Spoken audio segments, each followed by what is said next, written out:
ഒരു സിനിമയായി കാണാൻ എന്താണ് ഇത്ര പാട്? ഞാനും എൻ്റെ കൂടെ ഒരു 8 പേരുണ്ടായി എമ്പുരാൻ ഫാൻ ഷോ കാണാനായിട്ട്. ഞങ്ങൾ എല്ലാവരും ആ സിനിമ അത്യാവശ്യം കുറച്ച് എൻജോയ് ചെയ്തു. ബിക്കോസ് ആ സിനിമയിൽ എൻജോയ് ചെയ്യാനുള്ള സംഭവങ്ങളുണ്ട്. പിന്നീട് ആ സിനിമ കണ്ടു കഴിഞ്ഞതിന് ശേഷം ഞങ്ങൾ എല്ലാവരും ഏതൊരു സിനിമാ പ്രേമികളും ഏതൊരു ആൾക്കാരും കൂടി സംസാരിക്കുന്ന പോലെ തന്നെ ഞങ്ങൾ സംസാരിച്ചു. ലൂസിഫർ അത്രയില്ല, ഡീസന്റ് വാച്ചാണ്. എന്നാലും തിയേറ്ററിൽ കാണാനുള്ള സംഭവങ്ങളൊക്കെ ഉണ്ട്. പക്ഷെ അപ്പോഴും ഞങ്ങളുടെ മനസ്സിൽ കയറാത്ത ഒരു സംഭവമുണ്ട്: ജാതി മതം. എമ്പുരാൻ എന്ന സിനിമയുടെ കഥ എന്താണ്? ഒരു ക്രൂരനായ ഹിന്ദു തലവൻ കേരളം ഭരിക്കാൻ വരുന്നതിനിടക്ക് സംഭവിക്കുന്ന ഒരു പ്രതികാര സിനിമയാണ് എമ്പുരാൻ എന്ന സിനിമയുടെ ഒരു കഥ, അല്ലെങ്കിൽ അതിന്റെ ഒരു കണ്ടന്റ്. റൈറ്റർ മുരളി ഗോപിയും ഡയറക്ടറായ പൃഥ്വിരാജ് സുകുമാരനും ആകെ ഒരു തെറ്റ് ചെയ്തുള്ളൂ. 2002 എന്ന് മെൻഷൻ ചെയ്തിട്ട് അന്നുണ്ടായ കലാപം കംപ്ലീറ്റ്ലി കാണിച്ചില്ല. പക്ഷെ വേറൊരു ആസ്പെക്ട് കൂടെ നോക്കിക്കഴിഞ്ഞാൽ അങ്ങനെ അവർക്ക് കാണിക്കേണ്ട ഒരു ആവശ്യവുമില്ല. ഈ ഒരു സിനിമയ്ക്ക് അല്ലെങ്കിൽ ഈ ഒരു കഥയ്ക്ക് എന്താണ് വേണ്ടേ അത് മാത്രം കാണിച്ചാൽ മതി. ഒന്നാമത് സിനിമ 3 മണിക്കൂറുണ്ട്. ഒരു സിനിമയെ സിനിമയായി കാണുക, ഒരു കഥയെ കഥയായി വായിക്കുക, അത് മാത്രമുള്ള ഇവിടെ ഒരു പ്രശ്നം. ഏതൊരു സിനിമയുടെ തുടക്കവും എന്താണ് പറയണേ? The events and characters portrayed are intended to be fictional even if they are based on real people or events. പടത്തിന്റെ തുടക്കം തന്നെ അവരത് വ്യക്തമായിട്ട് തന്നെ മെൻഷൻ ചെയ്തിട്ടുണ്ട്.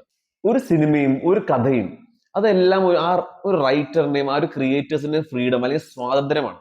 നമ്മുടെ ജോലി എന്താ? അത് പോയി കാണുക അല്ലെങ്കിൽ കാണാതിരിക്കുക. ഈ ഒരു ഇഷ്യൂ പൊങ്ങി വന്നില്ലായിരുന്നെങ്കിൽ ഈ ഈ സിനിമ കാണാൻ പോകുന്ന ഏതൊരാളായാലും ഒരു 60% ആൾക്കാരും ആ ഒരു സിനിമയുടെ കഥ കണ്ട് എൻജോയ് ചെയ്ത് പുറത്തോട്ട് വരിക. ഇപ്പോ ഈ സിനിമ ഇത്രയും ഇഷ്യൂ പൊങ്ങി വന്നുകൊണ്ടാണ് നമ്മുടെ മനസ്സ് ഭയങ്കര ട്വിസ്റ്റഡ് ആയിട്ട് ആലോചിച്ചുകൊണ്ടിരിക്കുന്നത്.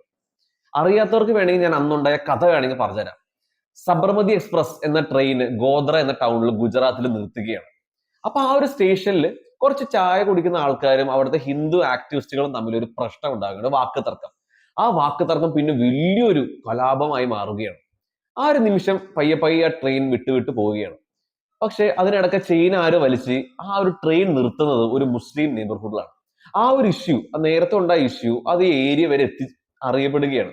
പിന്നീട് ആ ഒരു ഏരിയയിലെ കുറച്ച് ആൾക്കാർ ആ ഒരു ട്രെയിനിൽ തീയിടുകയും ആ തീ പടർന്ന് കംപ്ലീറ്റ്ലി ആ ട്രെയിനിലുണ്ടായ ഹിന്ദു ഭക്തര് മരിക്കുകയാണ്. ആ ഒരു മതത്തിന് കംപ്ലീറ്റ്ലി പൊള്ളി. പിന്നെ ഹിന്ദുക്കൾ മൊത്തം ആ ഒരു നാട്ടിലുള്ള എല്ലാ മുസ്ലിങ്ങളെയും കൊന്നു തീർക്കാൻ തുടങ്ങി. അവരെല്ലാവരും കൊല്ലുന്നു, പെണ്ണുങ്ങളെ പീഡിപ്പിക്കുന്നു, പിള്ളേരെ കൊല്ലുന്നു, എല്ലാവരും കൊല്ലുന്നു. അപ്പൊ ഈ ഗവൺമെന്റ് എന്താണ് ചെയ്യേണ്ടത്? ആ ഗവൺമെന്റ് ഇതിനൊരു സൊല്യൂഷൻ നടത്തണം, അത് കുറയ്ക്കാൻ നോക്കണം. അല്ലെങ്കിൽ അന്ന് ആ പ്രശ്നം ഉണ്ടാക്കിയ ആൾക്കാരെ പിടിച്ച് അവരെ പണിഷ് ചെയ്യണം.